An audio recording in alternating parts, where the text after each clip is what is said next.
Headlines आप जान चुके हैं। यहाँ आपको बताया जाए कि इस्लामाबाद सेशन अदालत में सरबराह पीटीआई और बुशरा बीबी के खिलाफ निकाह केस अदालत ने खैबर मोनिका की दरख्वास्त काबिल समाअत करार दे दी। अदालत ने महफूज फैसला सुना दिया है। अपने नाज़रीन को आप खबर से आगाह करें और आपको बताएं कि इस्लामाबाद सेशन अदालत में सरबराह पीटीआई और बुशरा बीबी के खिलाफ निकाह केस अदालत ने खैबर मोनिका की दरख्वास्त काबिल समाअत करार दे दी है।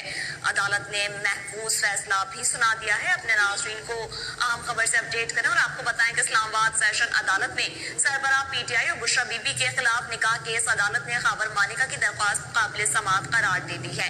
तफसीलात जानते हैं नुमाइंदा ज़मीर हुसैन ज़मीर से। जी ज़मीर, आगाह कीजिएगा। बिल्कुल गैर शरई निकाह केस का मामला है और दरखास्त में काबिल समाअत होने या ना होने पर फैसला महफूज किया गया था, जो कि सुना दिया गया है।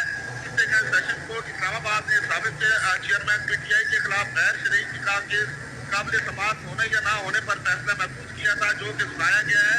और बकायदा तौर पर बुशरा बीबी को जो है वो तलब किया गया और नोटिस जो है वो बकायदा तौर पर जारी कर दिए गए हैं और इन नोटिस में बकायदा तौर पर अगली समाअत तक के लिए जो है वो तलब किया गया। 14 तारीख को जो है अगली समाअत है और समाअत के हवाले से अगर मज़ीद बात कर दी जाए तो बकायदा तौर पर आज इस केस की समाअत जो है वो मुकम्मल की गई थी और जो रिजवान अब्बासी थे वकील, उन्होंने दलाइल का सिलसिला जारी रखा। दलाइल सुनने के बाद जो है ये फैसला महफूज किया गया था और जो कि अब सुना दिया गया है और दरखास्त जो है वो काबिल समाअत करार दे दी गई है।